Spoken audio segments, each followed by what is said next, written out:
Hey everybody, I'm Jack. I'm Riley. We're engineering students at Carleton University. And these are all the items that we cannot live without in our robotics team. First things first, I have the Iixit Kit. So this here has basically everything I would need to go through and fix circuit boards, take apart computers, anything like that. It's got all of my preload screwdrivers. It's magnetic, which is awesome, and little grabby things as well. Speaking of tools, my first item is a 7mm wrench.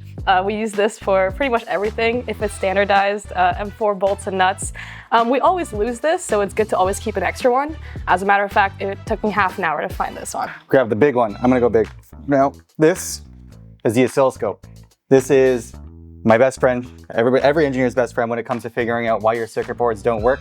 Basically, waves will show up here when you're doing digital logic, anything like that. You can look at all the fancy dancing electrons, and it helps debug circuits. It also helps us understand the way they are working, and it's really expensive, which makes it pretty exciting. Speaking of fixing things, I've got all kinds of tape. I have duct tape, electrical tape, painter's tape, anything you would ever need. We try not to use glue to fix our things, and instead of actually fixing them, we just use duct tape. You're gonna need this for the rest of your life if you're in engineering. We use keyboards all the time, as you would expect an engineer to do. This one is special because we use it at competition. We have to be able to detect the individual keys with the arm and be able to press each key. We like this one because it's clicky. This is the Perseverance Rover in Lego form. Must have for all nerds out there, and its little child over here. This I like to put in the bay because it kind of reminds us of why we're doing this. I mean, the Perseverance Rover is, it was an astronomical task. The rocker bogie is actually functional, which is awesome. The wheels also rotate, as you can see. And if you pull the lever back, it spins. The arm can also be fully controlled from the back. Obviously, this is not how we control our actual arm for our rover, but it gives us inspiration. So even in this Lego form, this is a pretty complex mechanical system. And it also, you get to show all your friends how much of a nerd you are. Something I definitely consume way too much of nowadays, my energy drinks. Lots of late nights in the lab, lots of nights where I shouldn't be in the lab that late, and the only thing that gets me through is the caffeine.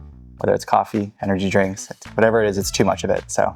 Another thing that gets me through late nights in the bay, which there are a lot of, is our dear speaker.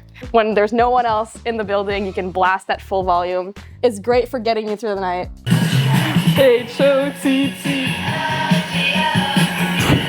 I don't know this part.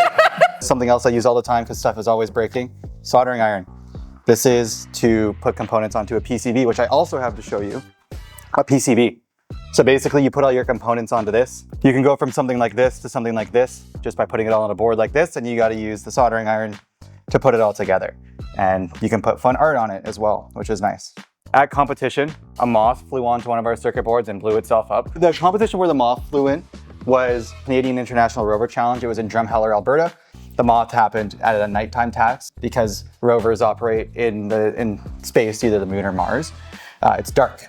What we learned there was that bugs like warmth, and the only warm thing in a desert is probably your robot. And so all the bugs flew towards the robot, and one of them got unlucky. Thankfully, if you're actually sending a robot to Mars, that's not something you'll have to worry about. But yeah, we had to remake the entire circuit because a moth liked our rover a little bit too much. Yeah, no bugs on Mars, only aliens. Okay, so next on the list, we have the 3D printer. It is probably the most used piece of equipment in our lab right now. It's got well over 1,000 hours of print time. We print everything from our wheels, which are squishy, and lots of different ones of those. We've spent a lot of filament on wheels, gearboxes, motor mounts, anything like that. And we print earrings, we print like anything we're trying to sell for the team. And this one's name is Gunther. We have to name them.